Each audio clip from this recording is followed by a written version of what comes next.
Hey, if you caught this part of the video, you've caught the live unedited edition. Home Gadget Geeks Thursday night. It's the 7th of October, 2021. John, to be honest with you, I never thought I'd be podcasting this long. So it's always amazing to me when I think about, man, been doing this forever. If you got this any other time than that, you've got the recorded version. It's okay. We're on YouTube, and just hang tight for a few minutes. We'll have a little bit of pre-show as we kind of give everybody a few minutes to get checked in. It looks like we are looking good both on Spreaker and on YouTube. And so I saw a few of you checking in. Brian, Joe, Ken, thanks for checking in. If you're in the chat room, let me know you're there. John, you beer guy at all? Do you do any craft beer? Oh, I have been known to enjoy a beer or two. Yeah. you enjoy. I'm you're in Denver now. I'm actually working on a Zinfandel tonight, but nice. What's good? What's a good local brewery there in the Denver area? There are tons. I know. There's Station 26. There's Oscar Blues. There's Fat Tire. There's oh, that's right. They're there. Weldworks, Eddie Line. There are. I could go on for 20 minutes. I just can't remember all the names. But usually when I go to the liquor store, it's not, oh, there's a good beer. It's, God, there's so many to choose from. Yeah. So, yeah. And I'm kind of an IPA person, especially in the summertime. And I kind of like the more citrusy ones that have been coming out the last few years. I find them really refreshing in the hot weather. Yeah. So, good stuff. Yeah. Yeah. I'm just glad they're everywhere right now. It's the golden age of beer. Like there's just, it's just really good. Everybody's making. I actually think, I mean, as crazy as the world right now, it's the golden age of a lot of things. I think we're gonna, I don't know how long this history. If we learn from history, we learn that these kinds of things don't get to last forever. Like they just don't. But if you think about, beer and even in the spirits area, when we think about bourbons and whiskeys and even vodkas have gotten really, really good. Like there's some great choices. Denver's got some great craft distilleries too. Yeah. Oh no, and Omaha's got some great craft distilleries. Like amazing. Patriarch being one of them that we really like. You can at Patriarch you can commission your own cask. So you can go in there. And I think it starts at about $1,000, but you get 40 bottles out of it or something. It works out to about $30 basically $30 for a 750, which isn't bad. No. And on bulk. And so you can do it that way. I think we're in a golden age for cigars. That's another area where like that industry, there's so many choices and so many good ones and so much when I think this COVID stuff is done, I think we'll get back, hopefully. Travel will come back and pre-COVID travel was, I mean, this was the golden age of travel. You could go anywhere, pretty much do anything type deal, so technology, the ability to do what we're doing around the world instantly. I mean, I just think of cell phones, that it's the golden age of communication. It's amazing how far the COVID pandemic crisis kind of pushed video conferencing. Suddenly, everybody's on Zoom. Everybody's on Google Meet. Everybody's on some sort of conferencing and working from home, and it all worked. And I kept thinking to myself, what if this had happened 25 years ago? We wouldn't be able to do any of this stuff. No. What would we do? No. It'd have been a disaster. It'd have been a real disaster. Yeah. Or we would have done it differently. Like, you kind of wonder, because we could do that, did that fundamentally change the way we approached work at that point? So, if it had been 25 years ago, would we have just gone through it and not, basically what they did 100 years ago, they just had to live through it. And, you kind of wonder, would that have just been the same, 25 years ago, would we have just lived through it? Well, I think audio conferencing would have definitely been the thing. Yeah. 25 years ago, we would have had conference calls all day long. Yeah. But we couldn't have, I mean, But you could wear anything. You wouldn't have to look good on your Zoom call. You could be in your jammies. Joe says everybody would have had fax machines in their home. Right? It's kind of true. I had a fax machine in my house for a while, but I had one as few as, I think 8 years ago. And I thought at one point, I don't need this anymore. I couldn't give the thing away. No one wanted it. No. I just had to throw it in the trash. Yeah, or you should keep it for a museum art piece. I loved it. All the stuff I would put in a museum, I don't have the room for all of it. It's way too much. My daughter, Some of it's on my wall here. Sammy, my daughter, who's been on the show before, she has a cabinet in her room that is just full of, and she's a collector of these things, and so she's got all this technology. We had Paul Braren on a while ago, about a year ago, and he went through some of his old stuff. She could easily do that. I mean, she's got stuff from 15 years ago that she's kind of held on to, I think an original iPhone and some other things. So it's just funny, those things that we collect. I have a working Apple IIe at my office. Yeah, it's the first one I learned still to program play games on it. Wow. Still works. Wow. I learned BASIC on that. Yeah, that was my first.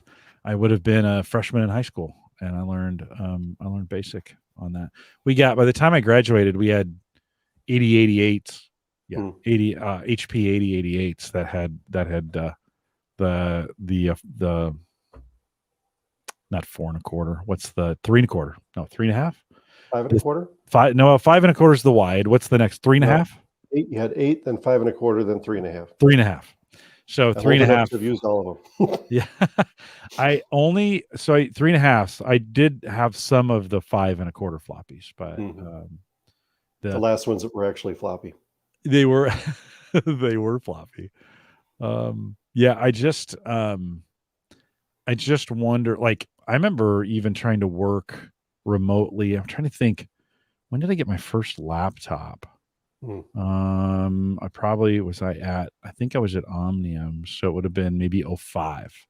And maybe it was early Gallup days. I took a hotspot. I tried to take some things to work remotely, and it still wasn't very good. Like, you could do a few things. Like, I remember being in the car trying to, we were traveling out to Denver from Omaha, and it was too bright. I couldn't get my screen bright enough in the car.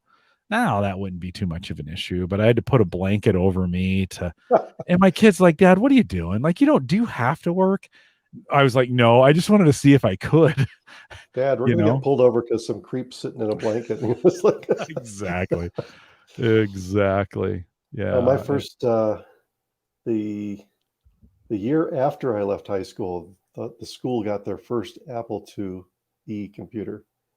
Before that, it was a teletype terminal with punch tape and acoustic couplers, and you had to dial up a computer in another town. And man, if you left that line on, the computer teacher would kill you because it was by the minute, and there was more charges every minute. My first computer was behind my head here. It's an Atari 800 XL, and then graduated to the Amiga. Wrong hand. Amiga 500 on the other side. Yep. This one. There we go. Yep. Yeah. The good old days. Oh, the good old days. Well, guys, thanks for coming out tonight. Good to see you, Marv and Andrew, checking in. I think I saw Tony as well. John Aydelotte is with us here, and if you've been to a meetup, you've seen John. How many of those did you make, do you think? I believe it was 5. Okay, so you were at most of them. Most of them, yeah. Yeah, most of them. Not the first 2. So you didn't go to Wisconsin? No. Yeah. I have Wisconsin ties, but I think that happened before I was even aware of what was going on. Yeah. I'd never heard of home servers at that point. So you kind of came into it middle of what we were doing there, as opposed to from the very beginning. Yeah, about 2 years in. Yeah. And it was the podcast that drew me in. There was a time when I was not being as careful with my backup strategy as I should have been, and I lost some family photos. And my wife is like, "Oh, the great tech guy has Uh-huh. lost the family photos." I had no end of grief from it, and I was like, "Damn it, that is never going to happen again." I Yeah. started looking around for Yeah. ways to back up stuff, and I found Jim's podcast. Yeah. Not Jim, Or sorry, Dave. Dave's podcast. You're Yeah. Jim, I am.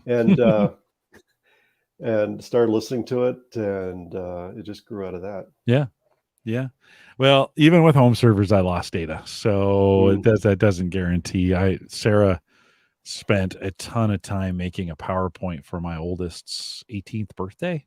And we showed it, and then I had it somewhere on the network and it obliterated it. And we could never get it back. She was pretty sore with me for couple weeks after that. She was like that because it was really, really well done. I wish I had converted it to a movie, and we'd have had it. So Tony says nearly lost wedding photos. That's how he got into the Windows Home Server. Yeah.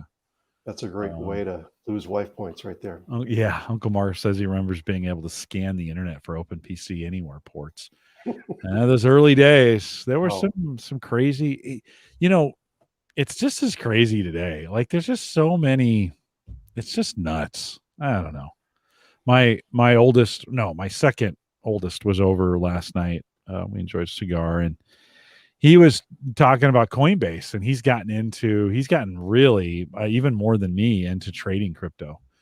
And then after we were talking about it, Coinbase went down. I mean, not hard, but you couldn't get to your wallets and some of those other kinds of things. And I said, I bet they're getting hacked, just as we're speaking. So it's just a crazy world. Tony says, she said, do whatever you have to make sure that doesn't happen again. Yeah, print them on a DVD. That's DVD backups. Remember burning DVDs? Oh yes. Oh my gosh.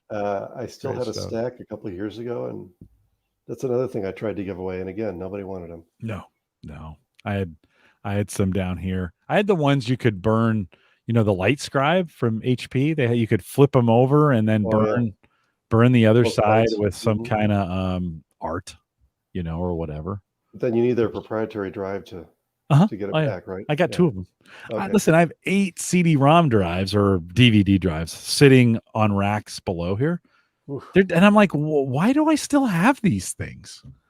I've been slowly pulling them out of old machines, because they were in these old machines that I had. You still have a VCR? And I do. Well, that was a rhetorical question. I didn't think that would be a yes. I do. It's out in the garage, but I do. I still have a TV. 12 flashing on it? No, it's not plugged in. Okay. I still have a TV it can plug into because I was always thinking like, well, if I need to do something with it, I just hold on to it. It's amazing when you set those kinds of things up, like thinking like, okay, I'm just going to keep this. This is a thought I probably had 5 years ago. Like, I'm just going to keep this in case I need to convert some VCR tapes.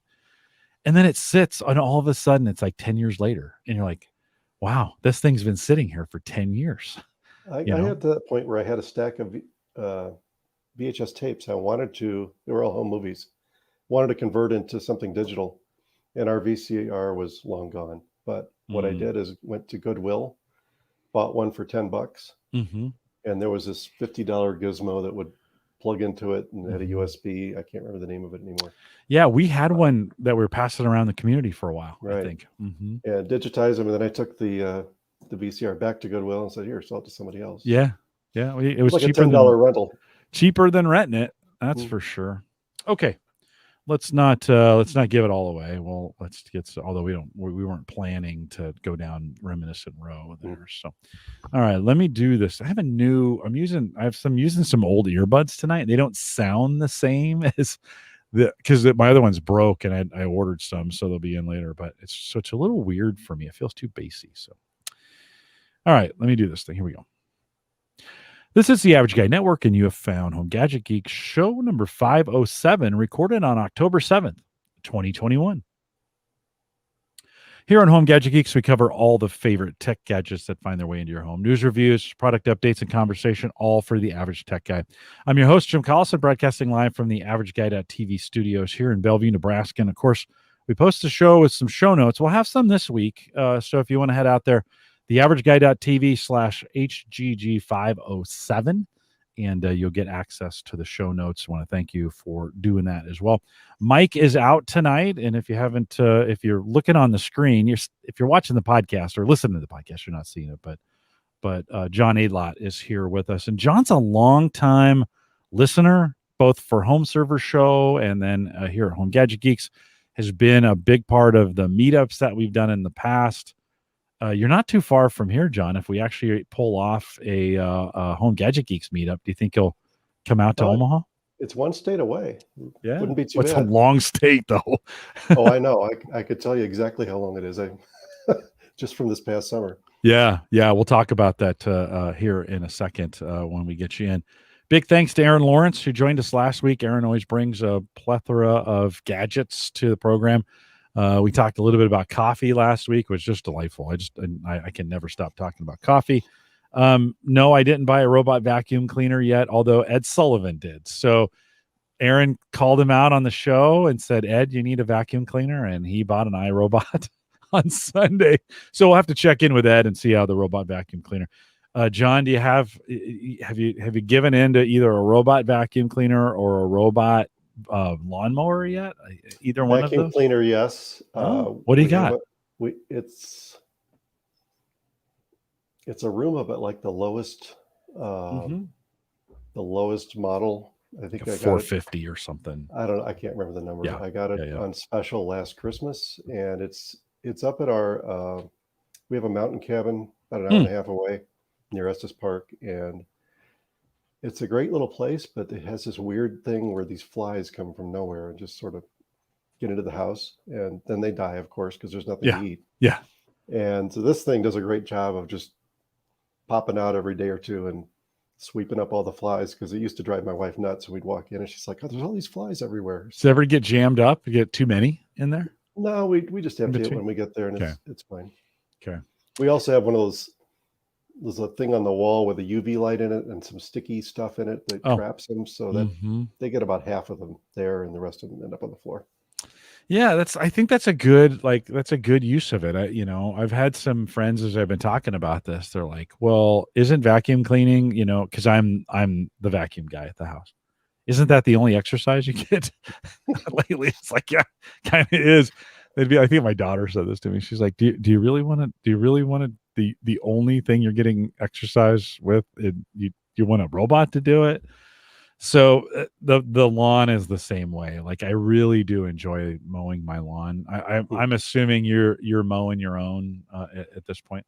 Yeah, except my wife doesn't want me to mow the lawn because that's one of her forms of exercise. She's been working at home for a year and a half now. Nice. Since COVID started. Okay. And she actually likes being able to get out there.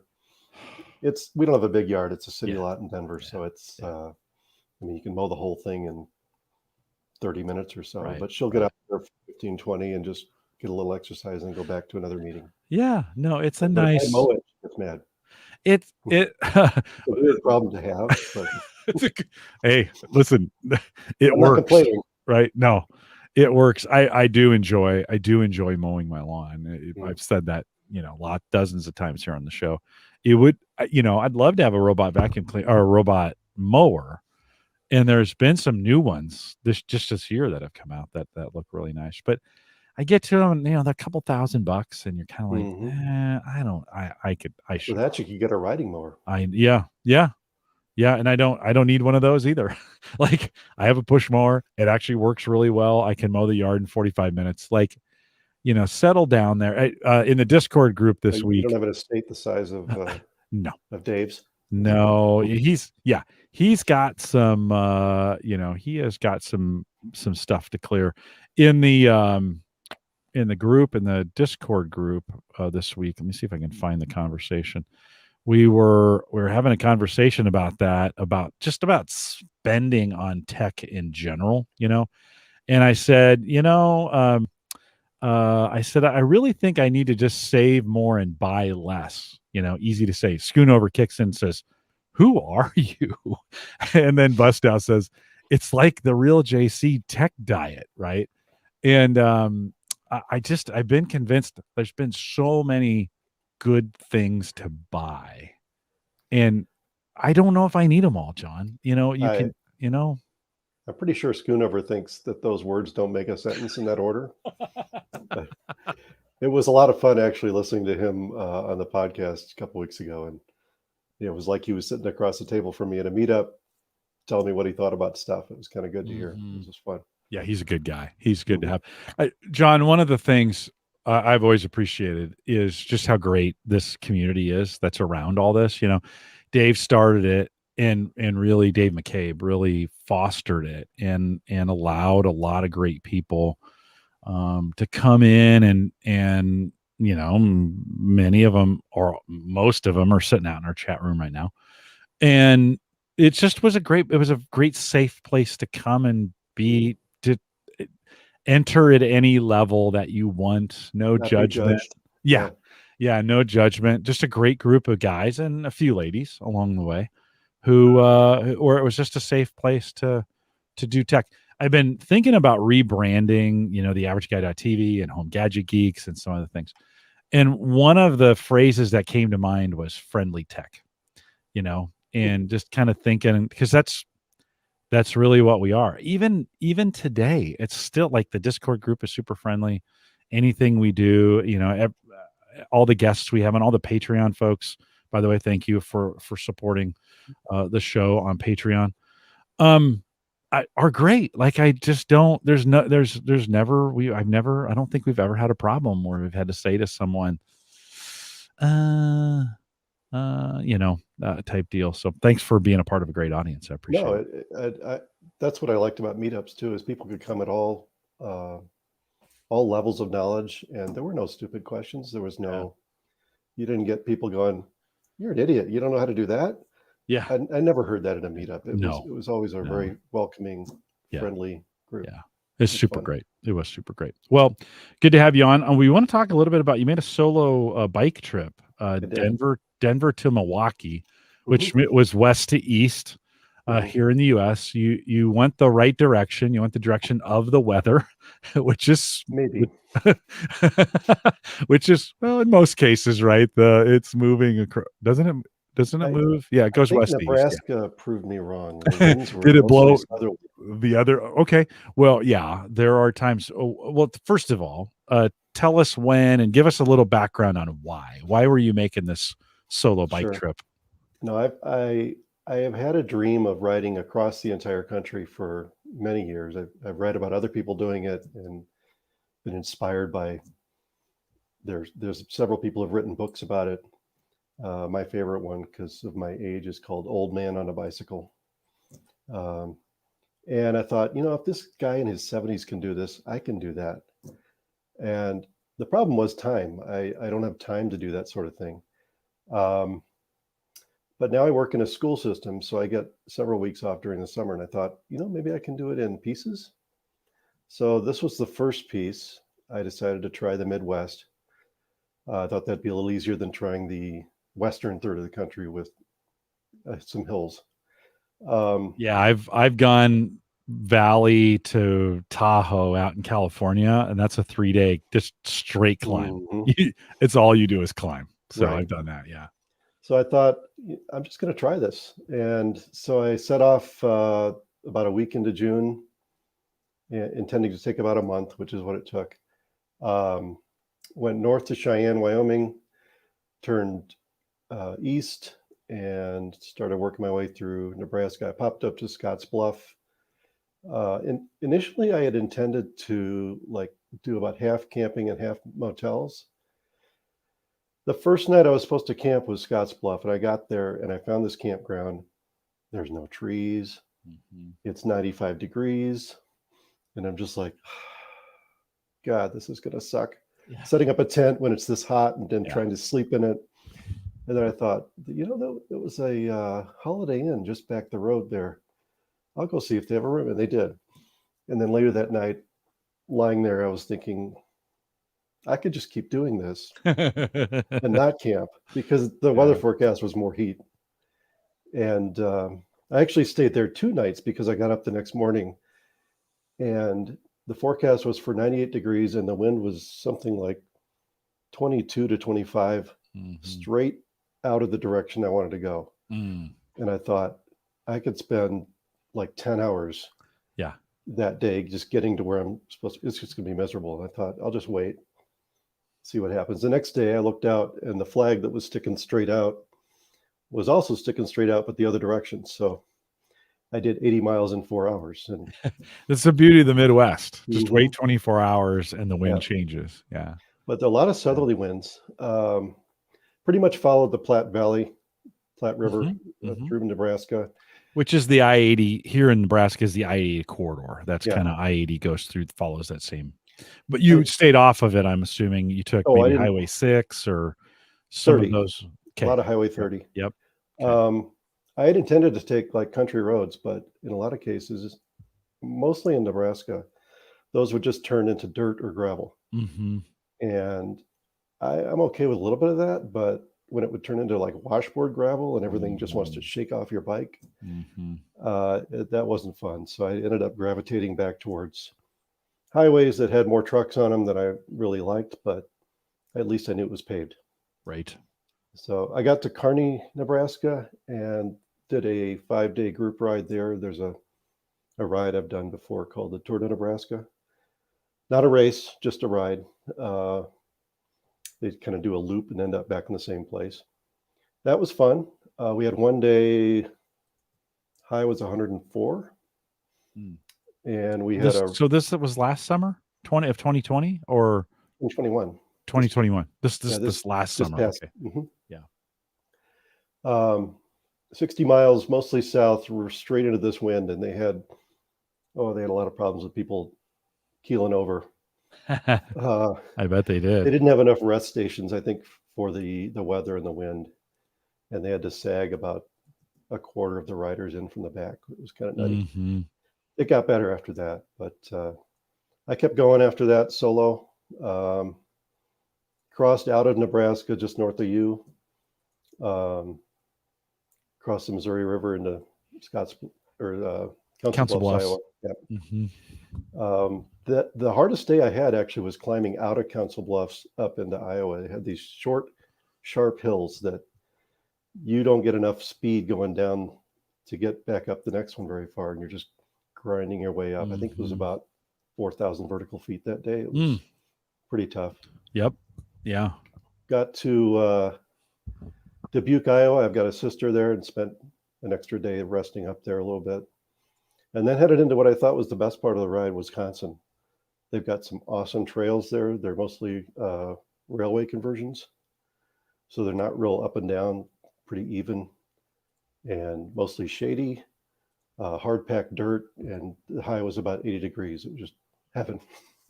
So I could have done that all day for years. Yeah. Which is wonderful. Yeah. So how long was the total duration?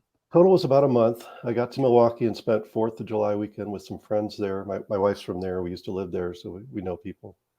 Not my relatives. I didn't tell them I was there. Well, you didn't tell me you were coming through Omaha. I would have bought you a bottle of Gatorade. I was crossing that bridge. I'm like, I think Jim lives right down that way. Not far. About 10 minutes. And then I took the Amtrak home.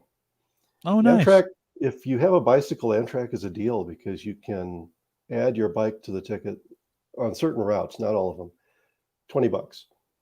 They take it and they put it in the baggage car in a rack, and you don't have to think about it till you get to the end, and it's great. Yeah. So Amtrak from Minneapolis, then Milwaukee down to Chicago, change trains, and then Chicago all the way to Denver is one train. Yeah. That comes right through Omaha as well, doesn't it? Yeah. Yep. Yeah. Did you? We took if you're watching the video, we took a good look at the bike that you had. Anything you added to the bike as far as equipment goes or tech goes to do that? I mean, you could do this whole thing with your phone, right? I mean, that's kind of possible. Did you add anything to it? My phone was mostly just playing music for me and podcasts. I did have a computer on there called a Hammerhead Karoo 2. And the reason I got that one, as opposed to like a Garmin or a Wahoo, those are the main competitors, is that when you can put a SIM chip in, and it has its own cell phone signal. And so my wife could check at any time, where is he? You know, is he still alive? Oh, he's moving. He's probably still alive. Or, you know, gee, he's been in that ditch for about 3 hours. Maybe I should call someone. Something may be wrong. Yeah. But it gave her a little peace of mind to know, Yeah. okay, he's in the next town where he said he'd be. He's not where his old girlfriend lives. That kind of thing. Did she check often on you just to kind of see where you were at? I think most days, yeah. She would just take a break from work and go, Yeah. where's he at? Pull it up on the iPad. Yeah, it's just a link that works on the web and pulls up a map with a little dot. You know, there you are. Yeah. Yeah. The other thing I like about Hammerhead, they're a relatively new company. They have updates for that computer almost every week. Oh, wow. They're constantly fixing bugs, and it just does an over-the-air update, painless. You don't have to like tie it to your computer and go through a lot of stuff. It just says, oh, there's an update. I'll download it. Okay, now I'm updating. There we go. We're done. And it's really easy. Can you get the SIM from any of the carriers? Is that how that works? And so you can just go to your own carrier or Google, and Google Fi, I imagine, would work with it. It might. I'm on T-Mobile, so I just threw an extra chip in there from them, and it worked just fine. There were some areas where I had very little service, but I think that's just, you know, the rural part of Nebraska. And T-Mobile across Nebraska is not bad. There's I mean, with all the carriers, there's some spots, but it's pretty good the across internet, Nebraska. or excuse me, if you're near the interstate, it's pretty good. Yeah. Once you get further from there, like between Kimball and Scotts Bluff, there were some areas where I had nothing. Yep. Yeah, you're pretty far west at that point. You know, you get in, you know, you get closer to Cheyenne, it gets a little bit better. You know, Ogallala isn't too bad, right? You get across the North Platte or Kearney or some of those, Grand Island. Yeah. But yeah, there's some stretches in there that okay, I got to ask you this though. Why did you, like, I get that you're thinking about going across the United States, but what would drive you to, you know, go across the country for a month alone? You're staying in hotels, but what was the reasoning for this? Hard to say. I have I've kind of been into bikes since high school. There were a couple of points in my life where I drifted away, but then always came back. I've been a bike commuter for years. I just kind of prefer getting around that way to being in a car. And so it was more of a, can I do that question. I did it to make sure I still could. I had a little bit of a heart scare a couple of years ago with some health issues going on. And this was gee, can you still do that sort of thing? Can you get on a bike and ride for hours and hours? And it turned out I could. I had done some training around here, but you know, not as much as I really should have. And it turned out just fine. I was tired a lot of days, but most of them I just got through and was fine. Did you ever at any point get halfway through it and you're like, this is the dumbest thing I've ever done? Actually, no, that was day 2. I ran into so I'm going north from Denver. I got to Loveland, and then my next stop is supposed to be Cheyenne. So I'm between Loveland and Cheyenne, and out of Loveland, and then it's all frontage roads along I-25 going north, and that was fine. And then those stopped being paved. And it wasn't the good kind of gravel. It was washboard stuff. And I'm like, this sucks. And every couple of miles, they'd have you go to the other side and continue. And then I got to an underpass. It was full of water. Oh. And it was really muddy water. I couldn't really tell how deep it was. You know, is it 3 inches deep or is it 3 feet deep? I don't know. Right. So I ended up having to portage my bike and my bags, and to take everything off the bike, climb over some barbed wire. Oh. There were these pillars underneath there holding the road up, and you got a slope going up to the road. And on interstate underpasses, that's concrete. This was loose dirt. Oh. So I kept sliding back down to the barbed wire. I'm actually amazed I didn't get holes in my leg. Yeah. But it took me like close to an hour to get all that stuff to the other side. And I'm just thinking, this sucks. Why did I do this? This was the dumbest thing I've ever done. Exactly what you said. And then I thought, but this is day 2. I can't quit on day 2. No. What's that going to look like? Right. And then I got to a little further along, and I just happened to look up, and there's a sign on the freeway that says, bicycles must stay all the way to the right. And I'm like, I can take my bike on the interstate. Hell yeah. Yeah. So I pushed it up the slope and hopped on, and it was heaven. It was it's a fairly new part of the freeway. It was all smooth. It was a nice big shoulder, rumble strip in case trucks wanted to come my way. And after that, I was just flying. Yeah, it's kind of nice, right? Yeah, all of a sudden you're like, oh, wait a minute, I can do some interstate on this. Mm-hmm. And there's probably did you start checking ahead to be like, okay, where can I ride on the interstate versus where can't I? No, because I broke off from the interstate after Cheyenne. I really wasn't planning on doing anything along I-80.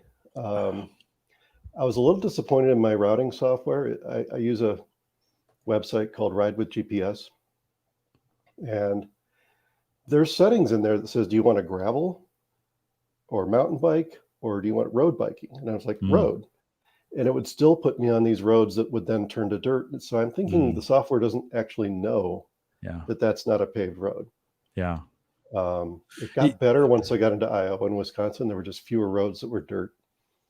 But you almost need like ways for bikes, you know, where it Waze doesn't always get this right, but it does, you know, it does give some, you know, doesn't take it into, although I've had Waze take me through some really bad back ways that you're like, seriously? Like here? So you probably had some of those moments even on the bike where you're like, oh yeah, like, why this road? And it just stretches as far as the eye can see. Yeah.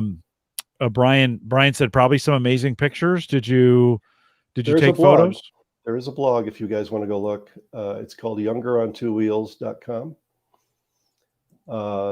which is sort of a description of how I feel when I'm on a bike. I get 30, 40 feet down whatever road I'm on, and you know, a grin comes on my face, and I'm just like, this is fun. I like riding. This feels good. And it's kind of, it rolls into, you know, when I bike a lot, I try and stay young as well. It's the way to sort of keep healthy. And if you go all the way to the bottom and then older posts after that, you'll get all the way to the beginning, and you can follow along 6 months later if you like. Did you write at night when you got in? How did you decide when you were going to do a blog post? Was it every day? How'd that work? Pretty much every day. There are a couple of days where I got busy, but I would catch up the next day. Usually what I would try and do is find a place with some decent beer. And that was surprisingly hard in some places and surprisingly easy in others. There were some towns I got into, and only place open was some little bar, and I'm like, well, at least there's a few people sitting in there. It must be okay. What do you got on tap? Blue Moon. Yeah. End of story. I guess I'll have one of those. Yep. Because everything else was a Budweiser in a bottle. Oh yeah. Yeah. So, some of those small town bars. Yeah, for sure. Yeah. I don't think craft beers really hit those areas yet, but there were other places. Kearney has a couple of places with like 40 craft beers on tap, a lot of them local. The list is so long, they won't even hand you a piece of paper. You got to scan a QR code with your phone to pull up a current list because it's always changing. But really amazing beers there. So I would try and find a spot where I could get a burger and a beer, and I would just use my phone to put in the post with some pictures. Yeah. You know, all the pictures are pretty much from my phone. So are the pictures as part of the posts then? Yeah, if you click onto one, you should see some pictures. Oh, there we go. There we go. Yeah, the post I'm reading, this is what John should have wrote. It says Council Bluffs, Atlantic, Iowa. It says today dawned with rain and storms still moving through the Omaha area. So I had to wait until almost 9 a.m. to leave. And I could have had breakfast with Jim if I just would have called him. That's You've never given me your number, Jim. So no, I'm just I'm sure joking that's with you, John. cool. I have blown through cities that have listeners, and I haven't, I have friends that I totally get it. You're on a mission, you're planning this thing. I'm just joking with you, but this does give I wish I could blow that picture up a little bit. It's some good pictures. This is stereotypical Nebraska. The good news is it was really, really green this year. So Oh yeah. as you were coming across the country, it's kind of dried out now, but as you were coming across at least most of Nebraska, really, really green and probably pretty beautiful. A lot of hot days as you were traveling. If I remember June, lots of hot days, probably a little bit hotter than most. How'd you handle the heat? I'm okay with heat as long as I can keep moving. It's when I stop and the air is not cooling your body down is when I start having issues. So as long as I can keep on the bike and keep going, I'm fine. I just got really kind of religious about stopping at every little tiny town I went through. Oh, there's a gas station. They've got, hey, lemonade. I like lemonade. It's cold. They've got water I can fill up with. They've got snacks. What's the Casey's? Oh yeah. Oh yeah. A lot of Casey's. Oh yeah. Yeah. You get Casey's all both in Nebraska and Iowa. You get a lot of it. What a great chain that is. Somebody I stopped with told me they're actually the 4th largest seller of pizza. Yeah, and it's deadly. It's deadly.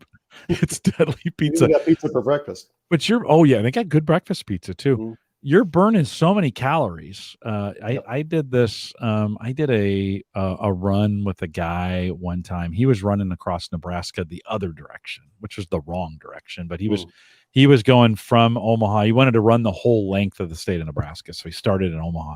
I said, you should have started on the other side. It's downhill. But anyway, so I ended up picking him up later. It took him about 3 weeks to run across Nebraska, and I ended up picking him up later and taking him to Denver. But I ran with him one day. I drove out, I think, to North Platte or one of those, and I ran with him for a day. And I think we did, 15, 17, 18, 19 miles that day. But you're burning so many calories, you can eat whatever you want. Oh, yeah. So, well, you shouldn't, but you can. I really wasn't worried about that. I thought I would lose a fair amount of weight, and it ended up only being about 5 pounds through that whole ride for a month. And I think what it is I added muscle and also dropped fat. So it was just basically redistributed. I didn't lose a whole lot, but it just moved around. Well, you get endurance, when you're doing that kind of work, you get this endurance build that you don't gain or lose a lot. Your muscles kind of lean out even a little bit when you're just riding every day. So I will say some of that's come back since I left. Since I got to return. Oh, sure. Well, sure. Well, and you've got some chances. You're in Denver, so you can ride probably good chunks of the year. Oh yeah. So you can keep doing that. Did you use any other phone for podcasts and music, GPS to kind of keep track of some things? Any other tech or any other gadgets that were helpful or handy as you were? Well, I started off with a lot of stuff I ended up not needing. Not camping meant that in Scotts Bluff, I sent back my tent, my camp stove, I had a bunch of freeze-dried meals. I had a way to make coffee. I had a little AeroPress kit to make coffee on the road. I said, I can just throw this all in a box and send it home. And I did. I did that actually twice. I did another round in Kearney. That stuff I didn't need. I didn't need rain gear. Yeah, right. It never rained on me. No. I had one day where I got a little, a few drops on me. It could have though. Like in any other year, you would have seen. This was June, right? Yeah. When you were so any other year, you would have had thunderstorm threats and maybe. Well, but I also learned if you have a rain jacket and it's raining and it's 85 degrees, you probably don't even want to put it on. No. You're just going to get soaked inside of it. Yeah. From sweating. Yeah. So. Yeah. Now the rain feels good at that point. Yeah. At that point, and hey, there's my shower for the day, and now I smell better.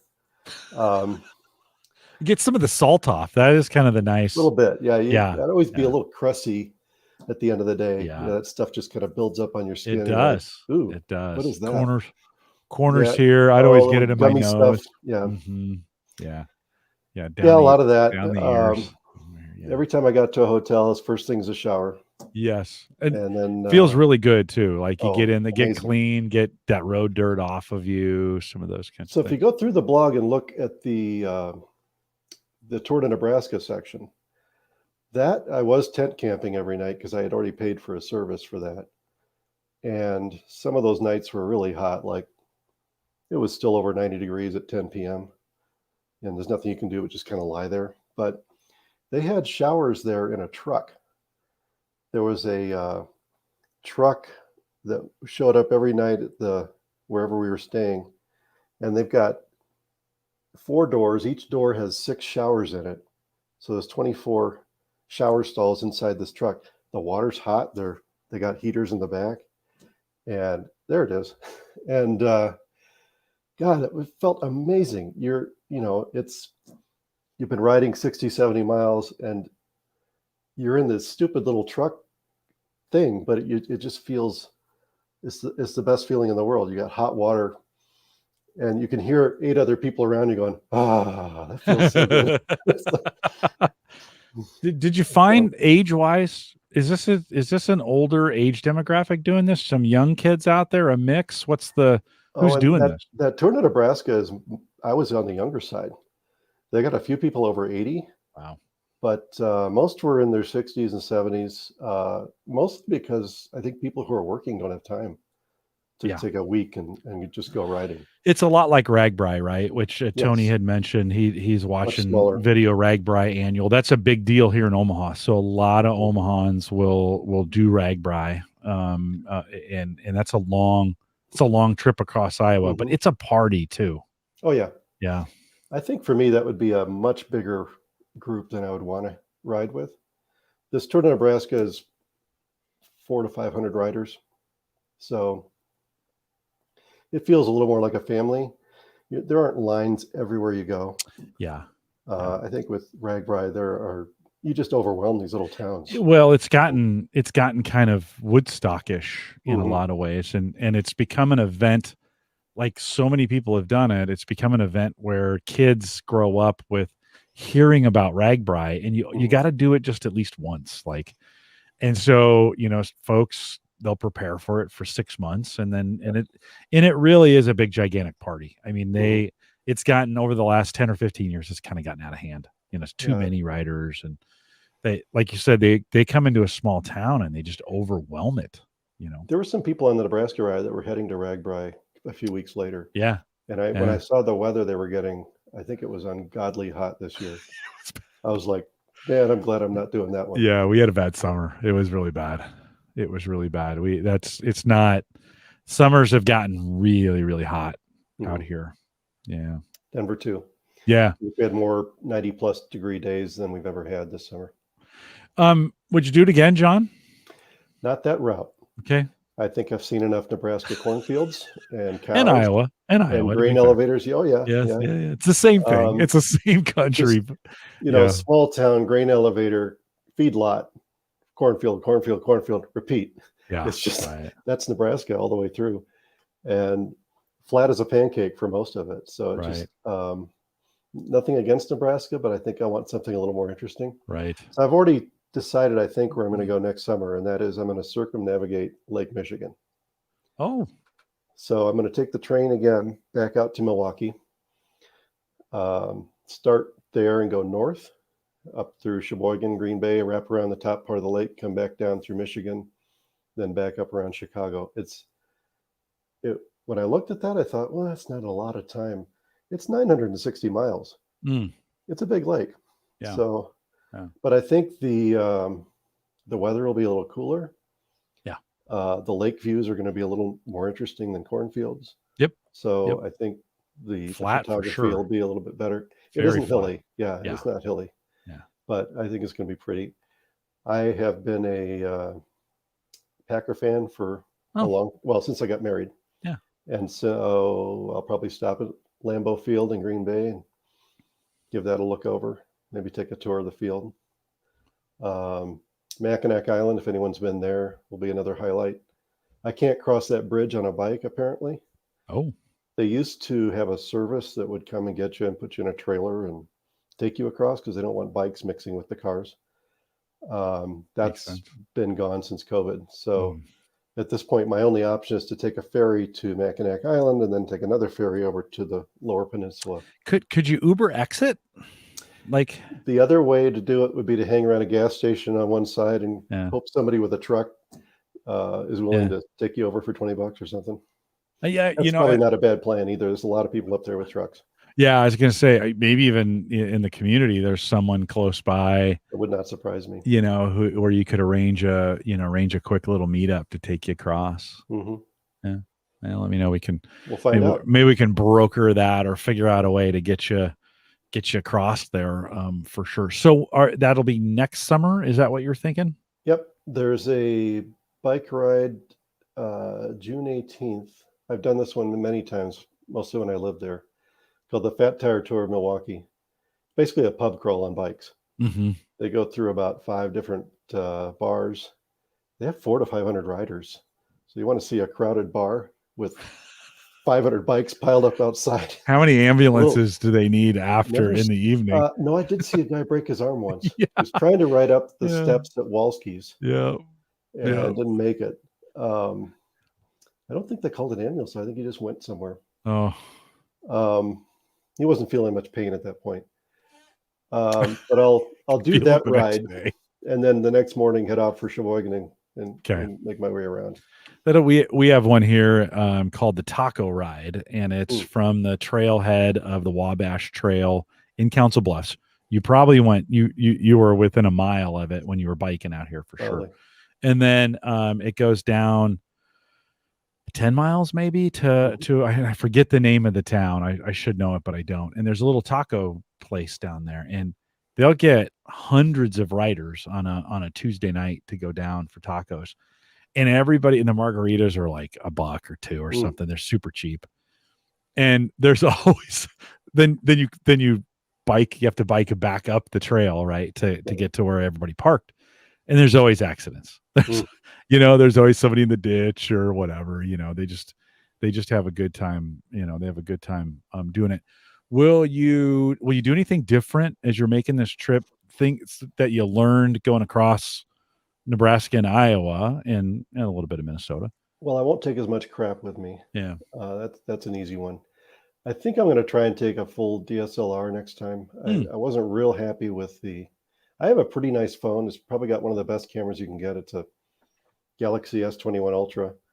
It's a nice phone, nice camera for a phone. Right. But what I really missed was being able to zoom in and take raw photos and kind of play with the. Yeah. Are you normally a photo guy? Do you take a lot of pictures? I take a lot. I'm the sort of de facto photographer for my school where I work. So a lot of them are just of kids that are not mine. But I only do that because I enjoy it and it's fun. And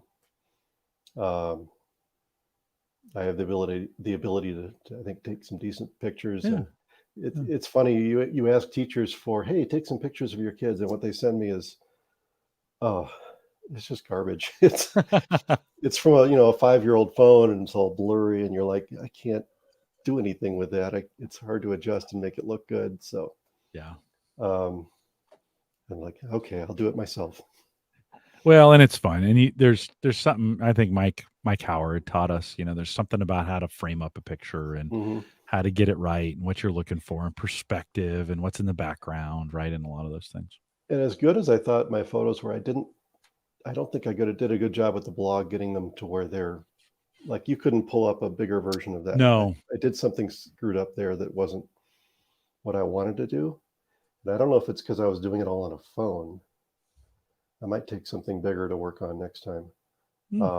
But what I would like is that people can click on it and have the full size picture, so they kind of get the full effect. Yeah, maybe even upload them to so some go to the blog, but you upload most of them to a photo sharing site, whatever, Google or whatever, where you can share that album out as part of the blog, so folks I could do that with SmugMug. I've got an account there. Yeah. that would It's work. good way to do it. That way folks can kind of follow you there and get the full versions if they want. Mhm. That's kind of fun. That's kind of I, fun I to think do. it's easier though to, if you're reading along, boom, there's the picture, and then you keep reading. It's a little more impactful, Yeah. I think, than having to go to another site just to see them. Yeah. So Yeah. Well, we'll see. you could That's do one thing I both. might try and fix next summer. You could do both. How long do you think it'll take you to go around? 3 That one's weeks? shorter. It's going to be about 3 weeks. 3 weeks? My wife was not real pleased with how long I was gone. I think she worried a fair amount.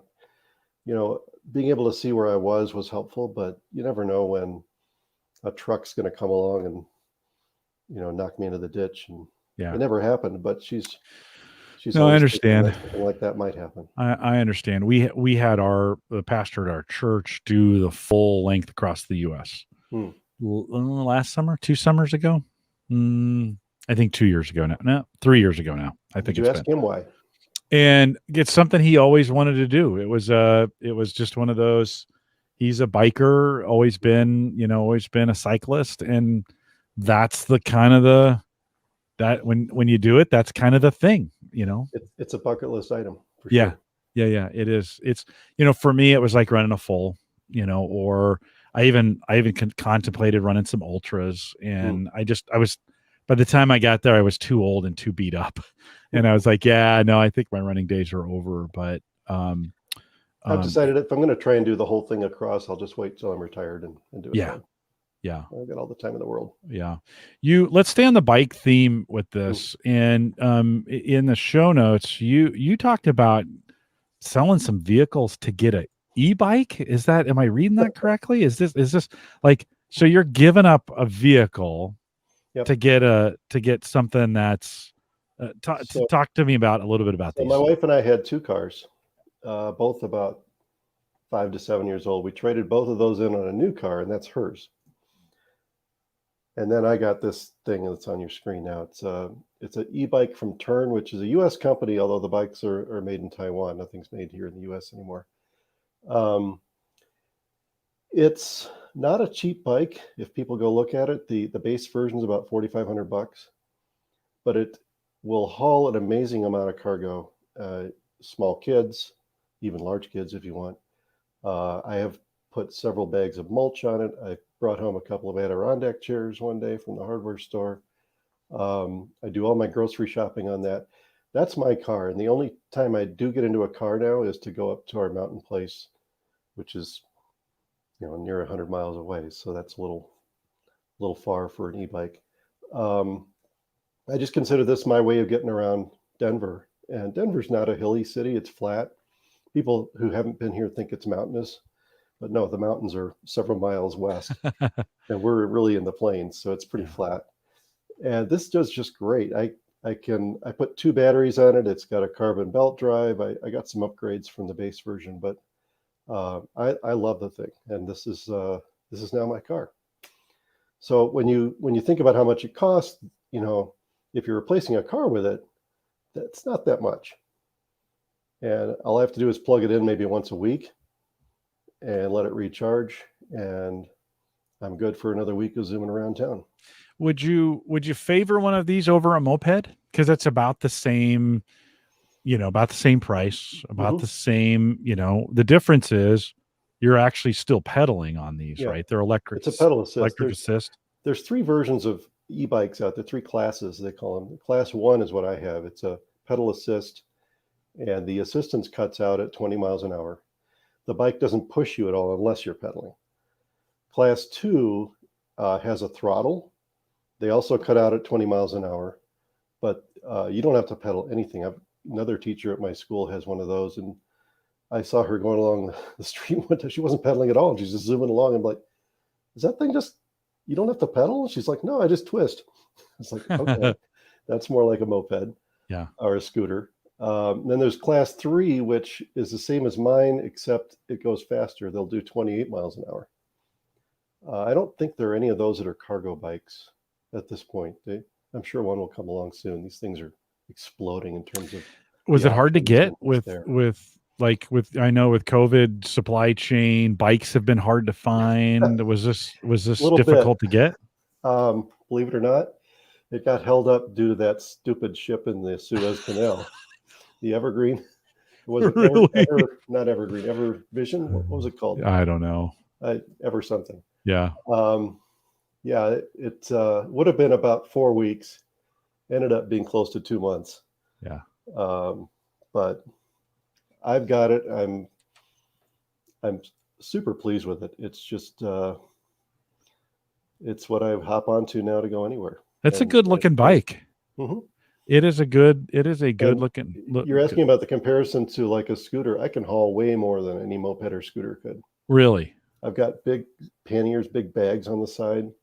I can put 4 grocery bags in there, and then I can pile stuff above that on the back, on the top. Then I've got a rack in front that I can put more stuff. That rack in front holds a full case of wine.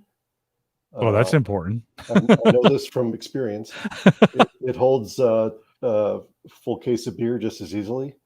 You can just keep piling things on here and there, and all you need to keep things steady if you get past where things are just going to sit there is bungee cords, and everything's nice and tight. Is it still a workout? I mean, do you get a little bit of cardiovascular on this thing? Yeah. And there's 4 levels.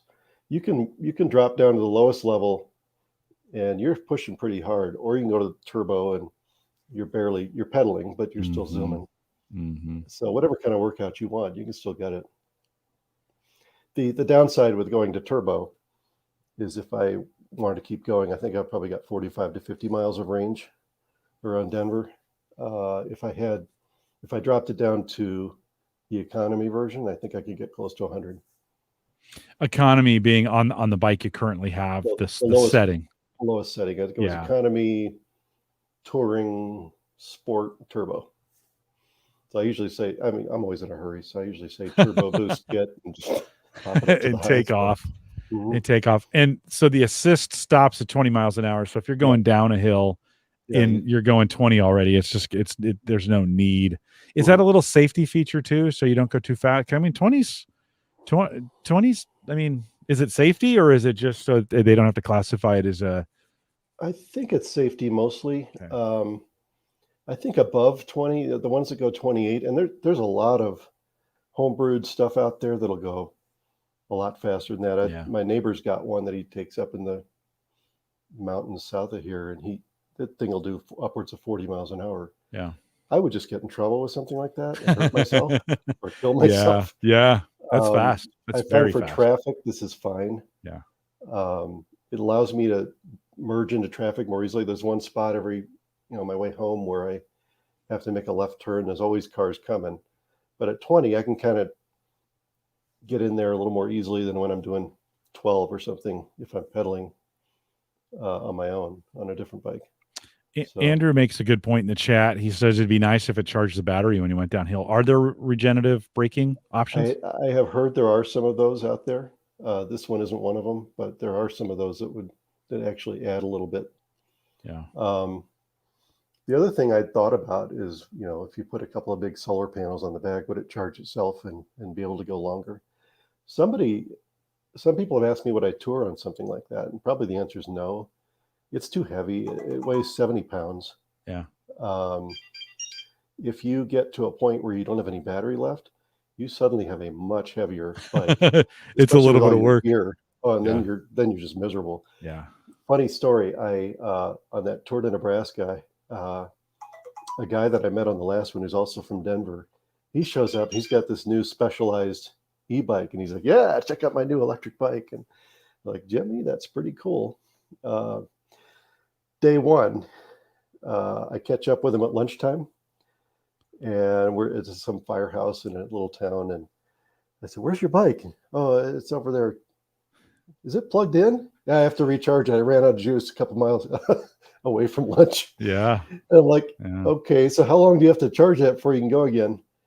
Maybe another hour. So he quickly ran into the downside of doing that. Right. He actually, that day we had a headwind, so he actually ran out again before getting to our endpoint. So he was not a happy guy that day. Yeah. So the next day he's all like, "Okay, I'm going to use the lowest setting and I'm going to pace myself." And it was just funny watching him go off morning number one. And Yep, see you guys, and zooms off, and then you catch him, and he's all like, "Yeah, it's ran out of juice." The tortoise wins the race on that one. But yeah, Is there much maintenance to those, John? Do you have to do, is it no, this one, no, you just plug it in every couple days. Um, it's got a carbon belt drive, so that takes the place of a chain. So it doesn't even have grease on the chain or anything. It's pretty maintenance free. belt? It's a belt like okay. Yeah, some motorcycles have those. Yeah. It's also got a continuously variable transmission to adjust the pedaling speed. So you can just twist that up or down as you feel you want. It's pretty bulletproof. There's really nothing you need to do to it. It comes with a 10-year warranty, believe it or not.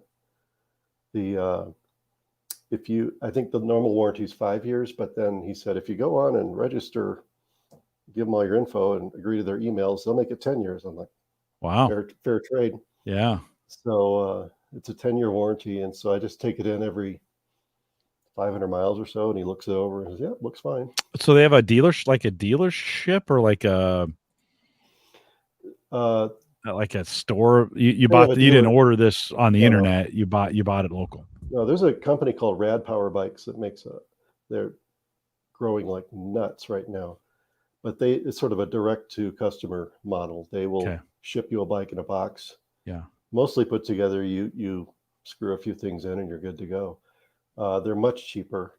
You can get, pretty nice bikes from them for under $2,000, maybe even down close to $1,000, I think, for some of them. This one, they go through a dealer network. They're a little more controlled. I think when I go in next time, he's going to upgrade the software on my Bosch motor, because they've actually put out some firmware upgrades for that. So there's, like everything else in the world, it needs firmware updates. Yeah. So I kind of appreciate that level of support. He's a guy that I know anyway. My son used to work for him at a bike co-op near here. So we've known each other for several years. So yeah, real nice guy, and I'm happy to throw some business his way. Do you worry about weather on that thing? Does it affect your, like if it's raining, do you just put gear on, use the wife's car? No, I ride through the wintertime. The only thing I worry about is ice. Yeah. Falling down's not fun. No. But I will ride through snow and rain. I've got enough jackets and gear and stuff. And the bike's fine. It doesn't care. Yeah. Looks pretty beefy. Looks pretty beefy, pretty wide tires. They're not the super fat ones, but they look pretty They're pretty 20 wide. inches, but I think they're over 2 inches wide. So they're pretty large. Yeah. And they're shocks on the front, so it's a pretty smooth ride. Yeah, it looks good. Do you clip in or on the pedals, or just whatever you're wearing? Okay. With the assist, you really don't need to have that clip in where you're pulling up. You're not climbing hills with that level of effort. So you really really don't need them. Would you take it up a pretty good hill if you needed to? Yeah. In fact, there is a monster hill where we have our mountain cabin. We're way down in a valley from Estes Park. So I'm going to take it up there soon and just try this. There's a grocery run to the grocery store. It's about 12 miles round trip, but there's about 1,000 feet of climbing in the first half a mile from our house, including some nasty switchbacks. So I want to try it on that and see how she does. Yeah. I see actual racers using that hill sometimes to train. They go up and they go slow because it's really steep. Yeah. So say you get up to the top and you've expended your battery, and is it pretty easy to coast? Could you coast back or get back? Oh yeah. Coasting's easy. Yeah. You just turn the motor off, and even if the motor's on, coasting is, if you're not pedaling, if you're just coasting, it doesn't do anything. It just rolls. Just like a regular bike. It's heavy because you got big batteries in there, right? But I don't think my battery would run out that quickly. It would. Yeah. I just where do they put the battery on these things? Where is it physically on the bike? The picture, it's right in the midsection. I'll pull it up again here. Give me just a second. Do you have the yellow one that I'm showing here, or what did you get? Blue. Okay. It's a slightly different model than this one, I think. Oh no, that's the right model. Yeah. Is it this? That Is it? black thing right in the middle there. Yeah. Yep. And I have two. I paid for an extra. Each of those batteries are $1,000. They're Yeah. not cheap, but it sits right behind the first one. So in that little gap right there. Down in here in this Yeah, if little you see gap, right? that thing right behind the crank, Right. that little thing sticking up from the Oh, very right bottom. down here. Right down here. Yeah, the battery just jacks into there. Okay. Okay. And the cool thing is with two batteries in, you can just plug either one in, and it charges both. They're both hooked up. You don't have to say use battery 2 or use battery 1. It's just all one system. Now this is it looks like the system's made by Bosch, but it looks like they got some Shimano, and back from my days of biking when I was a kid, that was a big deal. And so it looks like it's kind of they're really, it looks like they're mixing kind of motorcycle, bike, battery technologies together to kind of really make this thing work. I think slightly so. The brakes on the front, I think, are more motorcyclish. It's a disc brake system. Yeah. There are Shimano parts on there. There's you can see the derailleur back here on the back. I mean, that's old school right there, right? Yeah, mine doesn't have one. It's got a CVT up where that is, and there's nothing hanging down there. Yeah, it just goes to that belt. What's your model? What model do you have? The upper right, GSD S00LX, I think. This one. Yeah. That one. Yeah. There we go. That's the one. That's a good looking bike. Man, if they weren't $8,000. You don't have to spend that much. No, I know. I know. Yeah, 65.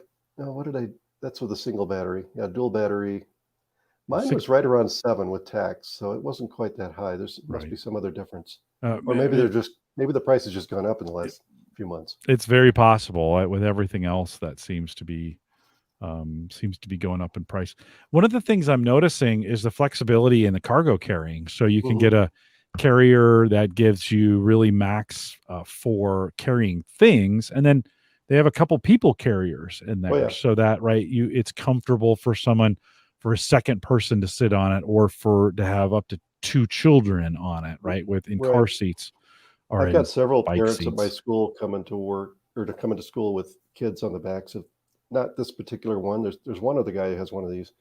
Most of them have different brands. There's a bunch of them, but they're bringing their kids on e-bikes, and you can stick a baby seat on the back of that. You can just have a kid sit there. I've actually got a cushion on the back of mine because I occasionally give kids rides. We've got a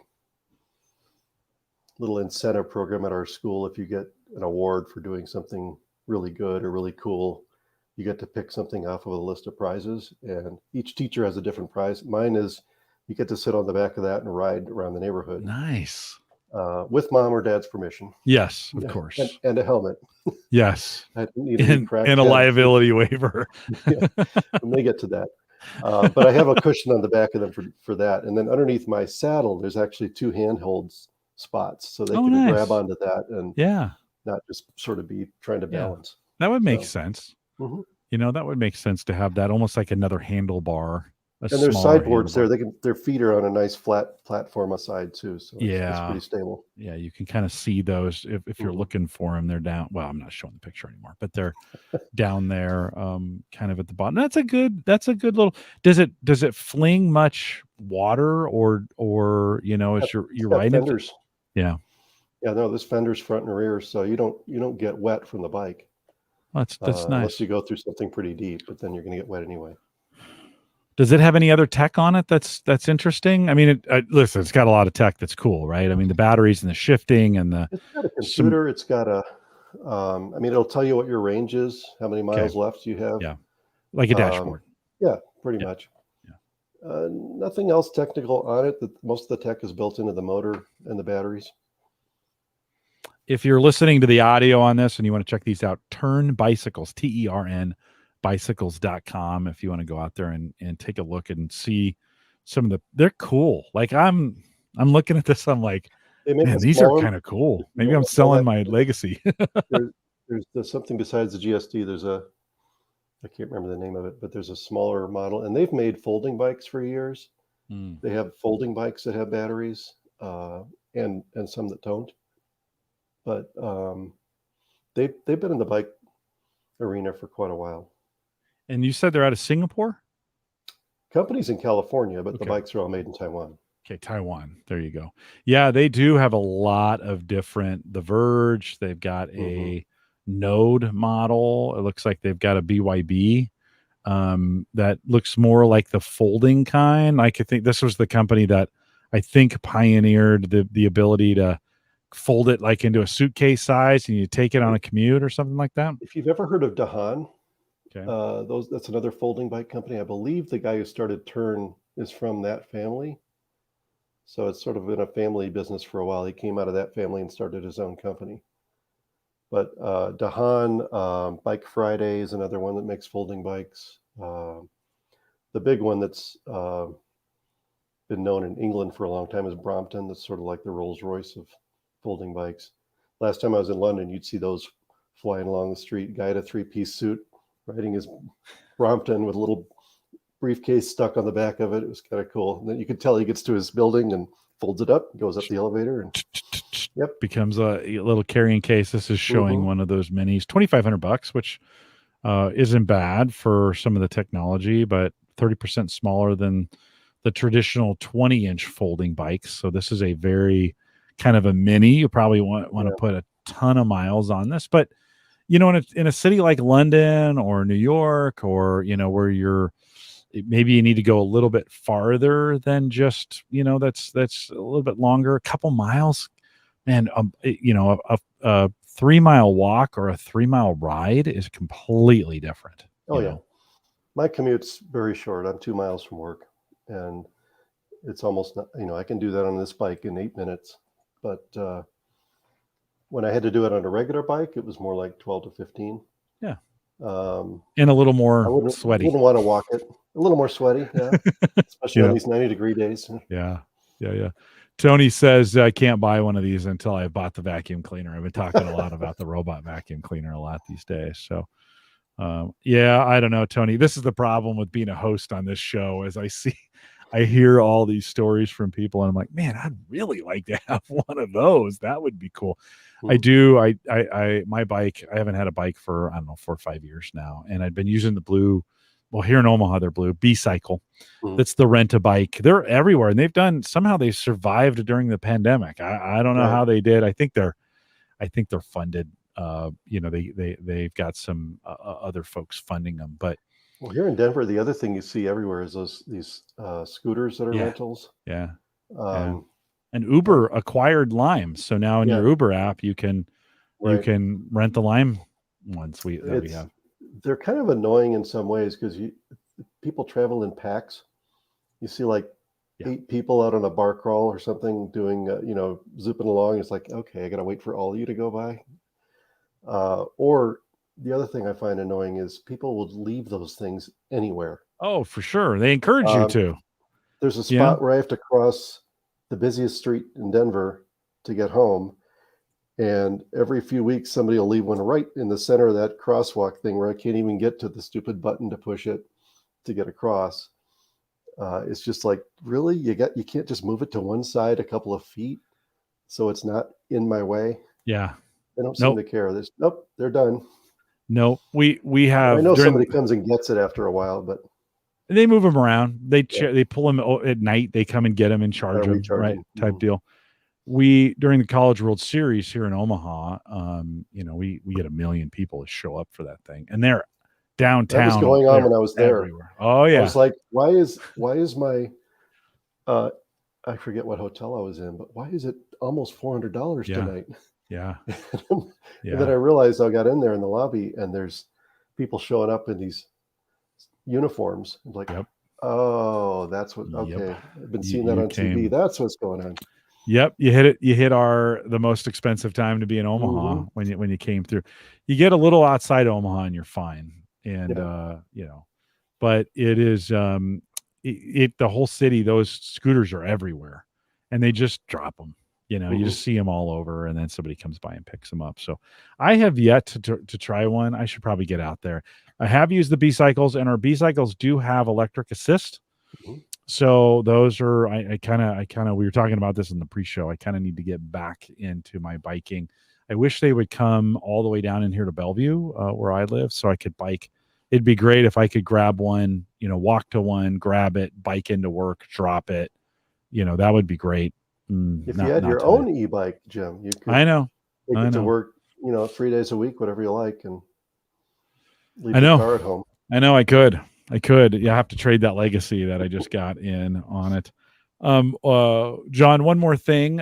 During the early days of the pandemic, we did a bunch of shows on school districts and how they've handled it and what they did. And we talked about moving, some districts took hotspots out for their students and some of those kinds of things. We're on the other side of it for the most part. I'm being kind of optimistic a little bit. We still got some things to work through, but we're kind of through a lot of it. Anything from a tech perspective in light of that you work in a school district, as you think about the technology you guys deployed, any big lessons you guys learned out of that you'll take forward? It was, I'm not sure that I have solutions for these yet, but the amount of breakage and damage was just off the charts. And half of it is these things are in kids' homes. And in some homes, the parents treat it like, okay, this is a school resource. It's for school. You're going to use it for that. And then you're done. And in others, it's like, yeah, take it to your room, watch YouTube all night and do what you want with it. And, we had stuff come in and what's wrong with it? It got milk in the keyboard. Yeah. That happened all by itself. You mean you let your kid eat breakfast on the keyboard? That's the problem. Yeah. I spent weeks at the beginning of the school year scrubbing, milk, food, crumbs, snot, puke. I don't know what other bodily fluids off of these damn things. Yes. Yeah. I mean, God, they were just filthy. And we had to get them all back at the beginning of this year. And then in our school, they live in the classroom in a cart, which charges them every night.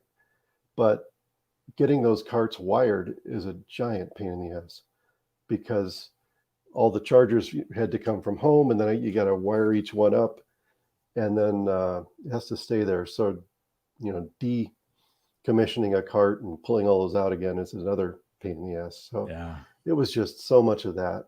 I think if we had to do this over again, we would try and find a bunch of old ones to send home and not send the new ones home, because those are more expensive. I have 500 kids at my school. We probably have about 700 Chromebooks. A couple hundred of those are older, these old Samsungs that are 4 years old or so, and they're kind of slow, but I would never send some of these new ones home again. These new ones have touch screens. Yeah. I could repair the screens on the old ones. I can't repair these touch screens too easily. It gets harder. It's like, remember back when you could change a screen on an iPhone in a matter of 20 minutes with a screwdriver and some elbow grease? You can't do that with these newer ones. You need the specialized equipment to pull the damn thing apart because it's all now Apple done with only wants to be the ones. Yeah. It's kind of getting that way. So the older ones, you busted your screen. Gee, I can get another one on Amazon for $25 and put it in there in about 4 minutes. Done. Now it's that screen's another $100 to order, and then replacing it is something I don't even have the tools for, so I got to send them downtown. It's just a pain. So I think if we had to do this over again, we would send old crap home. The other thing we realized at the beginning of the pandemic, we tried to do remote school and school in person at the same time. So I scrambled around and got cameras and screens for my teachers so that they could see their remote kids at the same time. So they'd have, 15 kids in the room and then 10 more on a screen. And the kids are all watching her on a camera. That was a shit show. It did not work well at all. and we actually abandoned it after a couple of months and split out. We had a bunch of special ed teachers, and we said, okay, you're now a third grade teacher. This is your remote third grade class, and now the other teacher does not have to deal with this. They've just got kids in the room. Yeah. And that works better, but it did stretch our personnel to the breaking point. Yeah. So we never want to go through any of that again. I think at this point we won't have to, because we're really close to having vaccinated kids. Yep. You know, I'm in an elementary school. There's all these people running around my school that haven't been vaccinated because they can't yet. Right. We're probably just a few weeks away from that. And I'm glad I live in a part of the country where the parents at my school will take them out and get them vaccinated like that very quickly. We're not in a place where they don't think this pandemic is real. So I'm reasonably certain we will never have to get to this point again, but never know. Another thing may come along next year. Another variant, of it. This has been an interesting job. My first year, we had a teacher's strike. They gave me a 5th grade class for a few days. That was fun. I'm not a teacher. And these were actually what I had was a bunch of GT kids, gifted and talented. They were smarter than me for the most part. So that got a little scary at times. Yeah. The next year, the pandemic hit, and then we're still dealing with that. So I keep wondering what's going to happen next year. Every time I think I'm going to get a normal year, something wacky happens. Are they 100% back in class at this point? Okay. Yeah, this year they in are. Normal classes and all those things are. Denver did something interesting. They said, okay, your school is not going to offer remote classes. If you want to keep your kid home and have remote school, we move you to a remote school. You'll have different teachers. That makes sense. And you know how many kids out of the 500 we had to do that?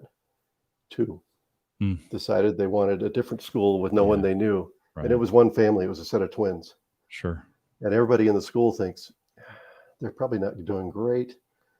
They could really probably do better back in the school. But we've had 6 kids so far be quarantined and have to stay home. One just today, 5 a couple of weeks ago, all at once. But it's working. They go home, they get better, they come back. It hasn't been this transmission in the school that we're aware of, so that's good. But they're out of school. They're not coming in. You're not offering. Nope. Yeah. I will send a Chromebook home, an old one, if they really want that to do some homework. The family asks for it. If it's like a 1st or 2nd grader, nobody's even asking for that. We're just send packets home, and we'll just have them do pencil and paper. Well, hey, kids got chicken pox. Remember when we used to have chicken pox? And I had that. And you were out a week, and the teacher sent some homework home, type deal. So that's exactly what we're doing. It's those I think those kind of things can kind of come into play. So it's interesting as you're talking about this, and I've spent a lot of time at Gallup talking with folks about hybrid and remote work over the last 2 years, right? We've been at the center of this from a research and polling perspective. And kind of what we found too in the meetings standpoint is what you found in the school. It works best if everybody is remote or everybody's in the same spot. But when you mix them, it's not that you can't do it, but it's just much harder. If you get 5 remote and 5 in a room, you get a weird. You get this weird, it's like when you're on the interstate and you roll one window down in the back and you get that right. It's not balanced right. You get some pretty terrible meetings. You get high engagement in some areas and low engagement in others, and you can't, and sometimes people forget there's folks on the phone and we've kind of, what's been interesting is we've done some stuff where, so we've said, okay, most people aren't in. Let's just go 100%. Even if you're in the office, get on your camera, right? And get on a headset or whatever. And I work with some amazing people that nobody fights it. They'll just they'll come in, camera on, sometimes camera off, but mostly camera on, and everybody participates, and that's been something we've seen, like 100%.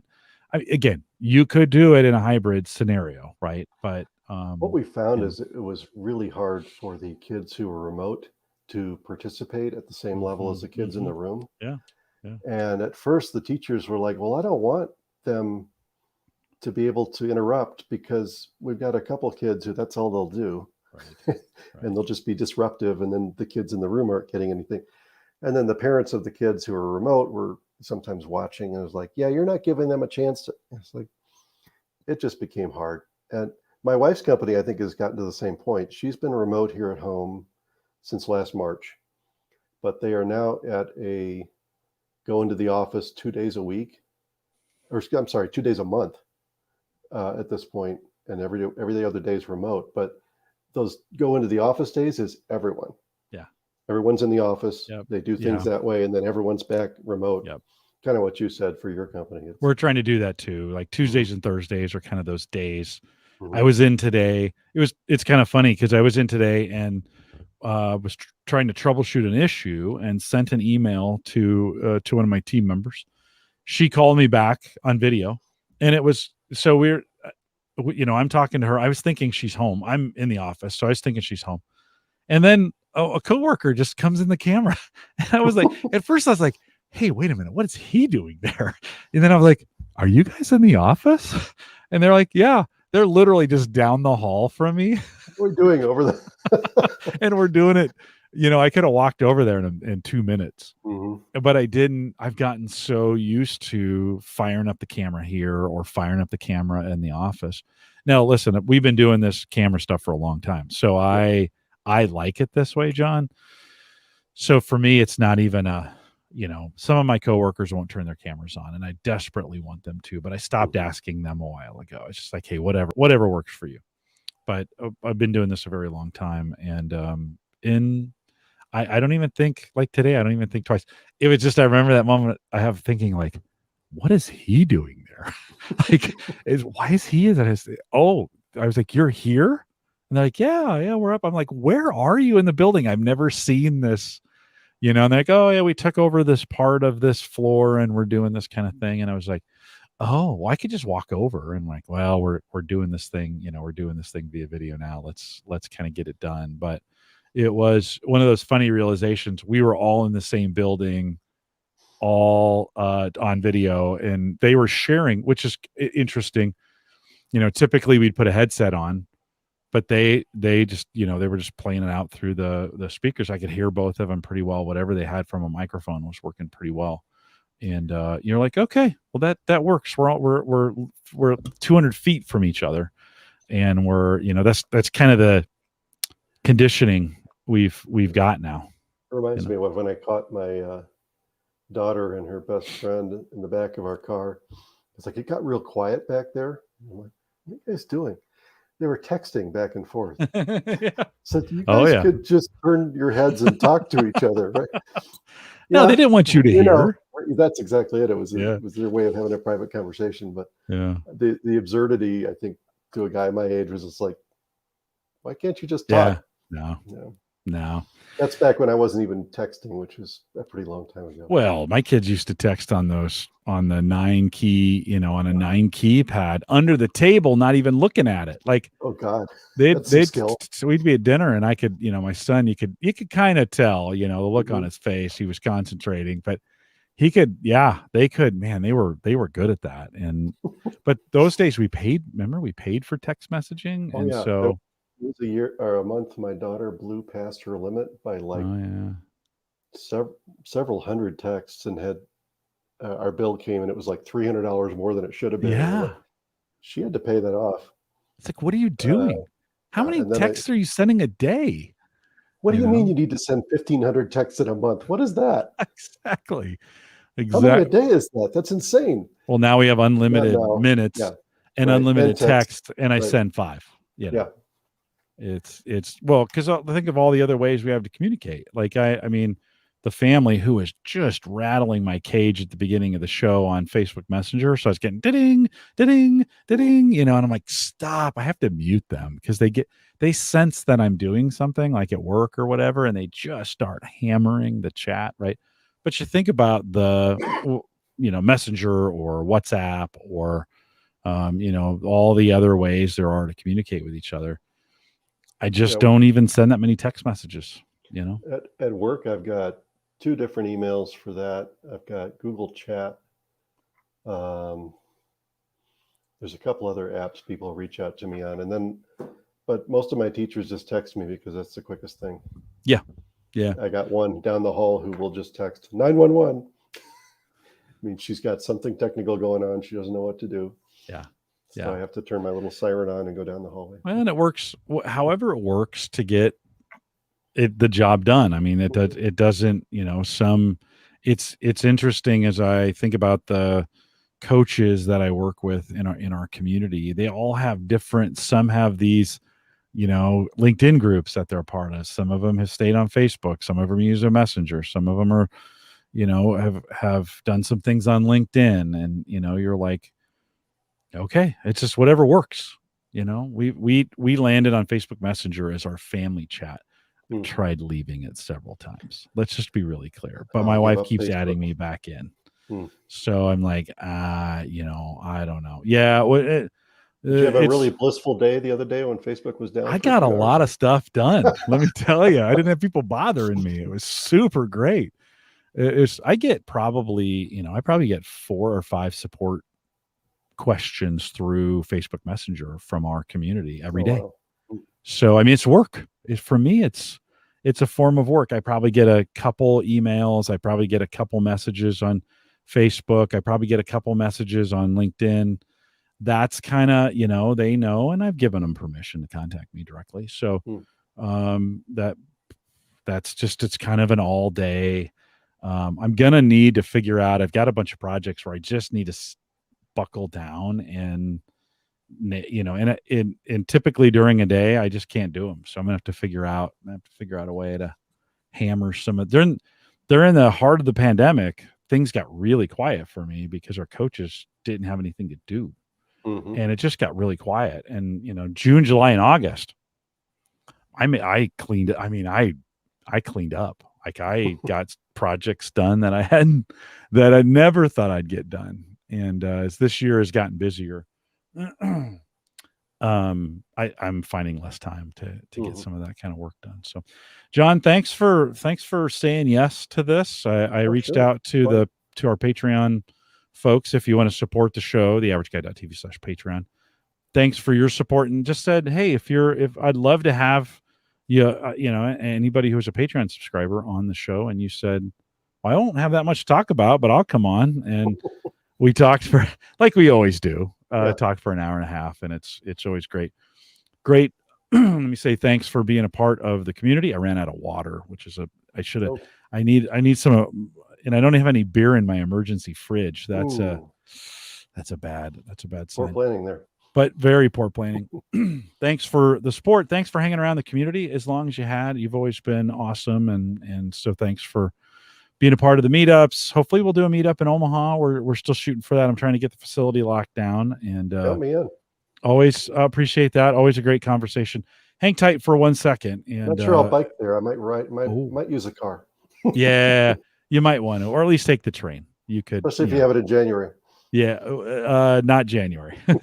Nobody wants to come to Omaha in January. Nobody wants to visit my sister in Dubuque in January or for Christmas either. She took her years to figure that out. It's beautiful though that time. Like coming here for Christmas is okay. You just don't want to be here January and February. That's when the bad weather hits. So a couple reminders on our way out. One is a big thanks to Christian over at Maple Grove Partners for supporting Home Gadget Geeks. You could get secure, reliable, high-speed hosting from those folks that you know and trust. Of course, that's Christian. If you need any hosting plans, they start as little as $10 a month for some pretty great hosting. MapleGrovePartners.com. I talk about them all the time. Love to have you. If you need hosting, use Christian. Join the Discord group, theaverageguy.tv/Discord, and we love great conversations going on out there. Just a fun group. And so if you're looking for friendly tech, I'm trying that out as well.